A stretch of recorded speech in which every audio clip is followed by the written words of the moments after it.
Hello students, कैसे हैं आप सभी लोग। उम्मीद करता हूं आप सभी लोग बहुत अच्छे होंगे, आपका स्वास्थ्य एकदम ठीक होगा। बच्चों, आज के वीडियो लेक्चर में आज हम आपको इलेक्ट्रिक फील्ड पढ़ाने जा रहे हैं। आज हम आपको इलेक्ट्रिक फील्ड के बारे में बताएंगे कि वो होता क्या है। ठीक है बच्चों, लास्ट जो वीडियो लेक्चर था उसमें हमने कूलम्ब्स लॉ पढ़ा था और आपको बताया था कूलम्ब्स लॉ में क्या बताया था कि अगर कोई दो आपके पॉइंट चार्ज हैं या कोई चार्ज बॉडी है और उनके पास कोई दूसरी चार्ज बॉडी होगी तो उस पर एक फोर्स एक्सर्ट करेगी, एक फोर्स लगाएगी। ठीक है बच्चों, तो वही से कंसेप्ट आपका इलेक्ट्रिक फील्ड आता है। ठीक है, इलेक्ट्रिक फील्ड क्या होता है कि मान लीजिए अगर आपके पास कोई प्लस क्यू चार्ज है, ठीक है, ये कोई प्लस क्यू चार्ज है, अगर ये आपको मान लीजिए इस शेप में है और ये चार्ज पे पूरी तरह से डिस्ट्रीब्यूट है ऐसे। ठीक है, ये कोई आपकी स्फेरिकल बॉडी है या कोई किसी भी शेप की कोई बॉडी हो सकती है। तो ये जो चार्ज पार्टिकल है अपने सराउंडिंग में एक क्षेत्र को बना देगा, एक फील्ड को तैयार कर देगा, जिस फील्ड में अगर कोई अन्य चार्ज पार्टिकल आएगा तो ये चार्ज पार्टिकल अपने ऊपर एक फोर्स को एक्सपीरियंस करेगा। ठीक है, ये क्या करेगा, इस फोर्स को एक्सपीरियंस करेगा। ठीक है, तो इसके चारों ओर का जो ये आपका फील्ड, चारों ओर का जो इसके सराउंडिंग होगा, इसके चारों ओर जो फील्ड होगा उसी को हम बोलते हैं इलेक्ट्रिक फील्ड। ठीक है बच्चों, अब अगर यहां से हम क्या करते हैं, इलेक्ट्रिक फील्ड इंटेंसिटी निकालते हैं। तो इलेक्ट्रिक फील्ड इंटेंसिटी का मतलब होता है कि इसके द्वारा इस पर लगने वाला फोर्स कितना होगा। सपोज करिए अगर ये आपका एक्चुअल में यहां पर हम यहां एक लेते हैं क्यू नॉट, ये एक टेस्टिंग चार्ज होता है, यानी टेस्ट चार्ज होता है। ठीक है, जिसका साइज क्या होता है, बहुत ही ज्यादा स्मॉल होता है। क्या होता है, स्मॉल होता है। ये एक टेस्टिंग चार्ज होता है जो हम यूज करते हैं कहीं भी इलेक्ट्रिक फील्ड की इंटेंसिटी निकालने के लिए, जो इलेक्ट्रिक फील्ड इंस्टेंट होती है उसको फाइंड आउट करने के लिए। ठीक है बच्चों, तो अब यहाँ पे क्या होगा, अब ये जो साइज में होता है ये बहुत ज्यादा स्मॉल होता है। साइज में स्मॉल इसलिए होता है ताकि इसके द्वारा जनरेट की जाने वाली जो इलेक्ट्रिक फील्ड है इसको इसके इसके द्वारा इसको प्रभावित ना किया जा सके। मतलब अगर ये कोई इलेक्ट्रिक फील्ड जनरेट कर रहा है तो इसके द्वारा प्रोड्यूस इलेक्ट्रिक फील्ड को ये इफेक्ट नहीं कर पाएगा अगर इसका जो साइज है वो बहुत छोटा है। ठीक है ना, तो हम क्या करेंगे, एग्जैक्टली इसके द्वारा जो इसने क्या किया है, जो इलेक्ट्रिक फील्ड जनरेट किया है, जो प्रोड्यूस किया है, हम उसको एग्जैक्टली फाइंड आउट कर लेंगे। ठीक है, तो अब क्या होगा, इसके द्वारा ये जो इलेक्ट्रिक फील्ड, ये टेस्टिंग चार्ज होगा, इसके द्वारा उत्पन्न इलेक्ट्रिक फील्ड, जो उत्पन्न इलेक्ट्रिक फील्ड है वो इस पर क्या लगाएगा, फोर्स लगाएगा। अब ये डिफरेंट पॉइंट पर डिफरेंट डिफरेंट होगा। मतलब अगर ये जिसके इतने क्लोज होगा इलेक्ट्रिक फील्ड, मतलब यहां होगा तो ये अलग फोर्स से रिपेल करेगा। क्योंकि हाँ, दूसरी बात ये है कि इसकी जो नेचर होता है वो हमेशा क्या होता है, नेचर ये माना गया कि पॉजिटिव होता है।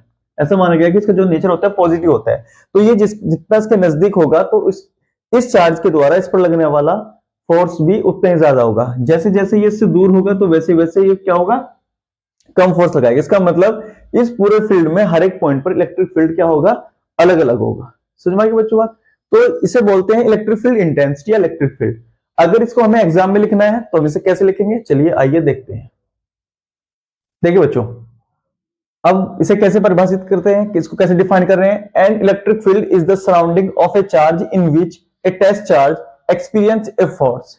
ठीक है, यानी किसी भी आवेश के चारों ओर का वह क्षेत्र है जिसमें कोई अन्य परीक्षण आवेश अपने ऊपर क्या कर रहा है, एक बल का अनुभव कर रहा है। ठीक है, एक फोर्स को वह एक्सपीरियंस कर रहा है।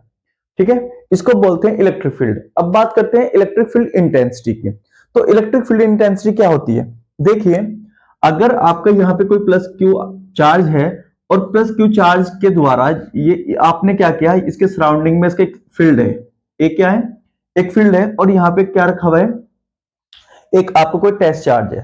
तो इसके द्वारा इस पे जो एक फोर्स एक्सर्ट किया जाता है, एक फोर्स लगाया जाता है, वो अपॉन जो इसका मैग्नीट्यूड है, इन दोनों का जो रेशियो होता है वो होता है इलेक्ट्रिक फील्ड इंटेंसिटी। क्या होता है, इलेक्ट्रिक फील्ड इंटेंसिटी। और ये क्या होता है कि वेक्टर क्वांटिटी होती है इलेक्ट्रिक फील्ड इंटेंसिटी। हालांकि ये पूरी तरह सही नहीं होता क्योंकि ये हर जगह वेरी करता है। इस पे यहाँ पे इलेक्ट्रिक फील्ड इंटेंसिटी अलग होगी, यहाँ पे इलेक्ट्रिक फील्ड इंटेंसिटी अलग होगी, यहाँ पे अलग होगी और यहाँ पे अलग होगी। लेकिन अगर इसे हम मैथमेटिकली देखें तो ये वेक्टर ई बराबर होता है वेक्टर एफ अपॉन क्यू। तो ये होती है इलेक्ट्रिक फील्ड इंटेंसिटी। तो इसको हम कैसे डिफाइन करेंगे, इसको हम कैसे थ्योरी के रूप में लिखेंगे, चलिए आइए देखते हैं। तो देखिए बच्चों कैसे डिफाइन करते हैं। The electric field intensity or strength at a point is defined as the force experienced by a unit positive test charge placed at that point without disturbing the position of a source charge. ठीक है, यानी आप क्या कह रहे हो कि किसी भी कोई आपका एक आवेश है तो उसके चारों तरफ इलेक्ट्रिक फील्ड है, ठीक है, तो इलेक्ट्रिक फील्ड वो जो जनरेट कर रहा है और हमें किसी एक पॉइंट पर निकालनी है, क्योंकि मैंने अभी आपको बताया था हर एक पॉइंट पर क्या होता है, इलेक्ट्रिक फील्ड अलग होती है। तो उस पॉइंट पर जो फ्रिक्शन आवेश पर लगने वाला जो फोर्स होता है, जो आपका टेस्ट चार्ज है उस पर लगने वाला जो फोर्स होता है उसके बराबर होगी, बस बशर्ते ये जो आपका टेस्टिंग चार्ज है उसका मैग्नीट्यूड 1 यूनिट हो। ठीक है, क्या हो, 1 यूनिट हो। ठीक है, तो यहां पे क्या होगा, वेक्टर E इक्वल टू क्या हो जाएगा, वेक्टर F अपॉन क्या हो जाएगा, क्यू नॉट। ठीक है, यहां पे क्यू नॉट क्या होना चाहिए, 1 कूलाम होना चाहिए। कितना होना चाहिए, 1 कूलाम होना चाहिए। तो यहां वेक्टर E इक्वल टू क्या हो जाएगा, वेक्टर F के इक्वल हो जाएगा। क्लियर बच्चों? अभी आपको पता है क्योंकि ये जो इलेक्ट्रिक फील्ड इंटेंसिटी है, एक ये क्या है आपकी वेक्टर क्वांटिटी है। ठीक है, ये वेक्टर क्वांटिटी है। अब मान लीजिए अगर आपके पास कोई प्लस क्यू चार्ज है और इसने अपने चार और क्या कर दी, अपने चारों ओर इसने सॉरी, ये जो प्लस क्यू चार्ज है तो इसके चारों ओर इलेक्ट्रिक फील्ड होगा और हर एक पॉइंट पर इलेक्ट्रिक फील्ड इंटेंसिटी अलग अलग होगी। ठीक है, यहां पर अलग होगी, यहां पर अलग होगी, यहां पर अलग होगी, यहां पर अलग होगी और यहां पर अलग होगी, यानी कुल मिलाकर इसका मैग्नीट्यूड बदलता रहेगा। ठीक है, तो इसलिए इलेक्ट्रिक फील्ड को हम वेक्टर फील्ड भी कहते हैं। ठीक है, इलेक्ट्रिक फील्ड को हम क्या कहते हैं, वेक्टर फील्ड भी कहते हैं, क्योंकि ये बहुत सारे वेक्टर फील्डों का क्या होता है, एक तरीके से योग होता है, एक समेशन होता है। बात समझ में आ रही है ना? अब देखिए, अब बात करते हैं इसके यूनिट की, यानी इसका जो मात्रक होता है, यूनिट यानी मात्रक, तो उसका जो मात्रक होगा, मात्रक क्या हो जाएगा, इसका क्या होता है, न्यूटन और क्या हो जाएगा, पर कूलाम। ठीक है, तो इसकी डायमेंशन होगी, क्या होगी, जो इसकी डायमेंशन होगी, और डायमेंशन क्या होगी, डायमेंशन यहां से होगी आपकी, देखिए ऊपर कौन है, डायमेंशन यानी विमा, तो ऊपर फोर्स है, तो फोर्स की डायमेंशन क्या होती है, mlt की -2 और चार्ज की क्या होती है, at होती है। तो ये हो जाएगी आपकी ml t-3 और a-1। आई होप बच्चों आपको क्लियर हो रहा होगा ये सब कुछ, ठीक है ना? तो इसके बाद हम क्या करते हैं, किसी भी पॉइंट चार्ज के कारण इलेक्ट्रिक फील्ड निकालते हैं।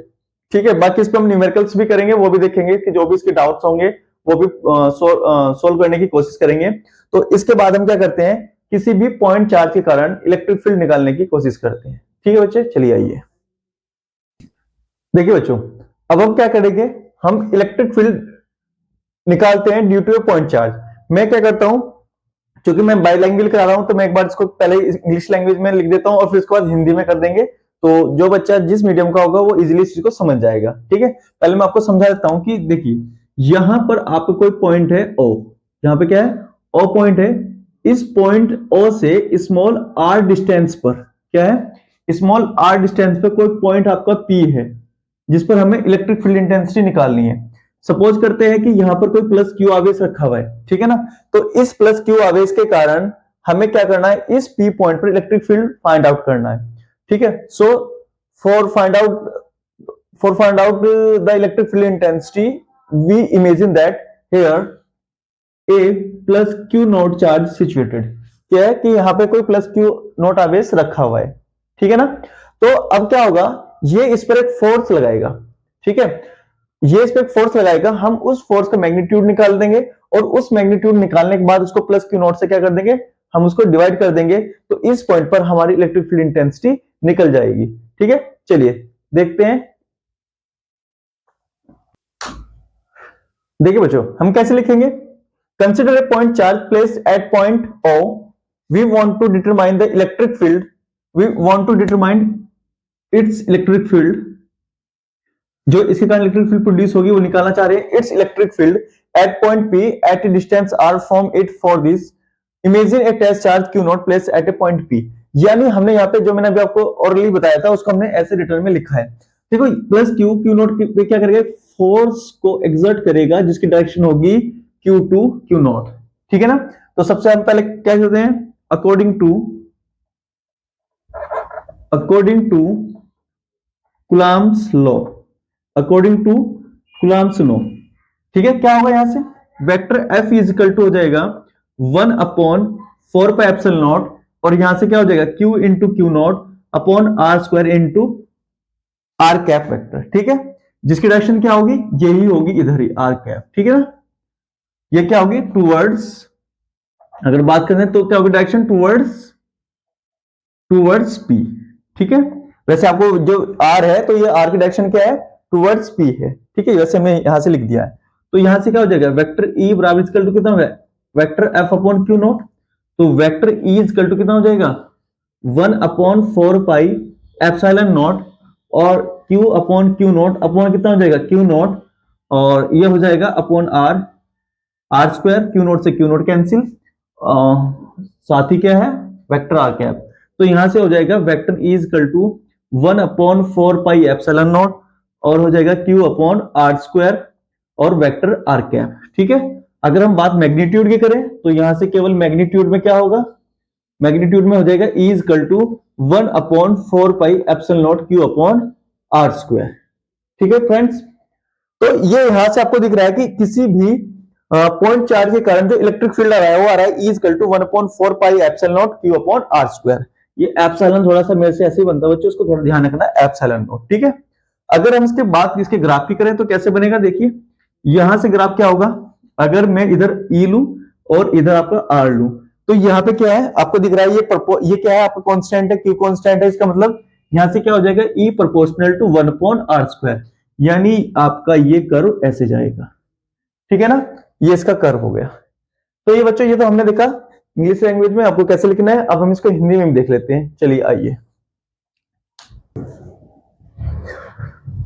देखिए बच्चों कैसे लिखेंगे, माना कोई बिंदु आवेश प्लस क्यू बिंदु O पर स्थित है, जिससे r दूरी पर स्थित बिंदु P पर विद्युत क्षेत्र की तीव्रता ज्ञात करनी है। अतः हम बिंदु P पर एक परीक्षण आवेश Q नोट रखा हुआ मान सकते हैं। तो हम क्या कर रहे हैं, कूलॉम के नियम से, तो यहां से क्या होगा, वेक्टर F इक्वल टू कितना हो जाएगा, 1/4 पाई एप्सिलॉन नॉट। अच्छा बच्चों एक बात ध्यान रखना, ये जो कुछ भी है ये वैक्यूम के अंदर है, ये निर्वात के अंदर है, ठीक है ना, इसलिए यहां 1/4 पाई एप्सिलॉन नॉट रह रहे हैं। अगर यहाँ कोई अन्य मीडियम होगा तो हमें यहाँ के यूज करना पड़ेगा। आपको पता है क्या होता है, डाइलेक्ट्रिक कांस्टेंट होता है। तो vector F equal to 1/4 pi epsilon not Q upon Q naught upon R square, और कितना हो जाएगा, वेक्टर आर आ जाएगा, और इसकी डायरेक्शन क्या होगी, P की तरफ होगी, ठीक है। तो vector E equal to vector F upon Q naught हो गया। तो वेक्टर E इक्वल टू हो गया 1/4 pi epsilon not Q upon Q not से Q not, R square into R cap हो गया है। तो वेक्टर E इक्वल टू हो जाएगा 1/4 pi epsilon not Q upon R square, और ये आपका आर कैप हो गया। अगर परिमाण की बात करें, जब हम मैथमेटिकली प्रॉब्लम सोल्व करेंगे तब हम केवल मैग्नीट्यूड को लेके चलेंगे, डायरेक्शन वहीं पे देखेंगे फिर उसके बाद, क्योंकि वो न्यूमेरिकल टू न्यूमेरिकल वेरी करती है, ठीक है बच्चों। तो ये हमारा किसी भी एक पॉइंट चार्ज के कारण हमने क्या निकाला है, किसी बिंदु P पर इलेक्ट्रिक फील्ड निकाला है, ठीक है। आई होप आपको ये समझ में आया होगा। अब हम इस पर क्या करेंगे, अब हम इस पर न्यूमेरिकल पोर्शन को ट्राई करेंगे, ठीक है बच्चों, जो हम करते हैं नेक्स्ट वीडियो लेक्चर के अंदर। आई होप आज आपको समझ में आया होगा। बाकी जो कुछ भी इसकी में प्रॉब्लम रहती है वो हम न्यूमेरिकल वाले सेशन में क्लियर करेंगे, ठीक है। अगर आपको अच्छा लगा है तो मेरे चैनल को सब्सक्राइब कीजिए, शेयर कीजिए। Thank you.